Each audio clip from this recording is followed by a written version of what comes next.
Hey guys, welcome to our third week of online lab. I really hope this online setup's going well for you and you're learning at least a little something. So today we're going to focus on seafood cookery. So we're going to make a really elegant but really simple salmon dish and a very simple sauteed shrimp dish.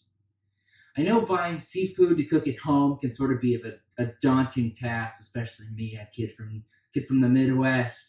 I have a few tips for you though. So according to Ron Swanson from Parks and Rec, two of the most important people in one's life is their butcher and their barber. I would also argue that your fishmonger should be one of those people. So the best way to get the best seafood is knowing and trusting your fishmonger. So to get the seafood that I'm going to be cooking today, I simply went to the person, the guy, the fishmonger at the local Whole Foods, because that's the closest store to me, and I asked what was good. And I knew I could trust him based on the conversation we had. I can assure most fishmongers won't lie to you if they want your business again. So here's a couple more tips to add on buying seafood. So if you're buying a whole fish, which I didn't do today, make sure you check for any blood that you see. It should be red, not brown. The eyes of the fish should be clear and not foggy, and the skin should be shiny. It also shouldn't smell fishy. If it smells fishy, run out the door. Fish should smell like the ocean. Basically, if it looks or smells bad, it's not good seafood. Also, many seafood varieties, such as fish fillets, like pre-filleted, scallops, calamari, and shrimp, are treated with chemicals for a variety of different reasons, mostly to make it look good. This goes along with the original fishmonger point that I made, is that they're not going to sell something that's made with chemicals or coated with chemicals to their loyal customers. Oftentimes there's a kind of a myth that frozen fish isn't good either, but often frozen fish is flash frozen right on the boat. So inherently, this seafood is just as fresh as something that hasn't been frozen. As I mentioned before though, some frozen varieties are chemically treated, so watch out for those. Finally, the biggest benefit we have because of our geographic location here right on the coast is the ability to buy local. Buying local will always ensure freshness. Also, eating sustainable fish is very important. On the discussion board post, you'll see I've attached a PDF of a consumer guide of what fish in the area is most sustainable. All right, so let's come in close and get started with this salmon dish. Before you get started, preheat your oven to about 425 degrees. I have a small piece of salmon here, about 4 ounces. First things first, season both sides with salt and pepper. I have a half sheet of puff pastry which was bought frozen and thawed out overnight in the fridge. Puff pastry is similar to pie crust, but it's called a laminated dough, meaning it's been folded with butter and any solid fat to form hundreds of layers.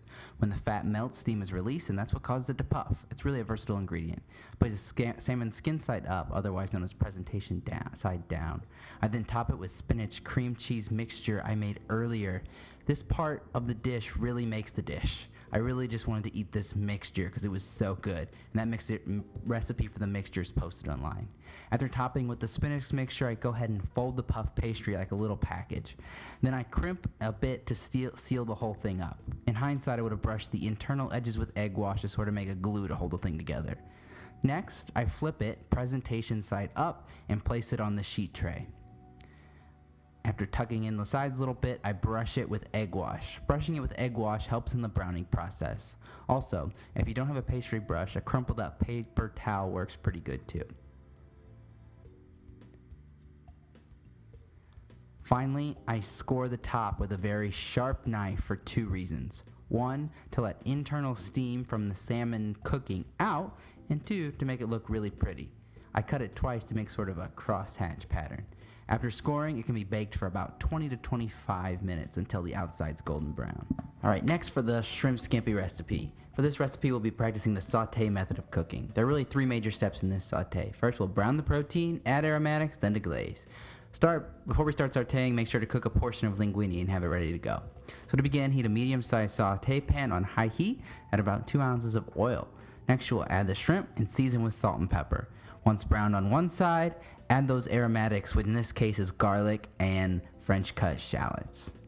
Once the shallots and garlic are slightly brown, we'll deglaze with a little bit of white wine and a little lemon juice. Finally, once those shrimp are cooked, turn the heat way down and add the reserved linguine tossing to coat. Finally, to finish the dish, we'll add some butter, which is called mounting. This will make the dish feel really nice and smooth when eating it. Alright, so after you're done sauteing, bring it over and grab your plate.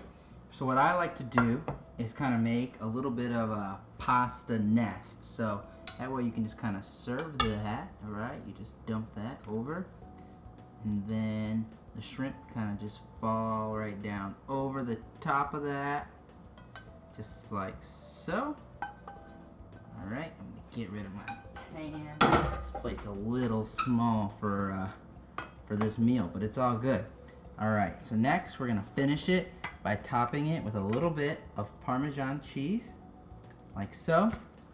A little bit of chopped parsley, and then we have a nice little lemon wedge here that I kind of made it look a little pretty, just like that. And I have it served with some roasted broccoli and some garlic bread, and I'll post those recipes as well.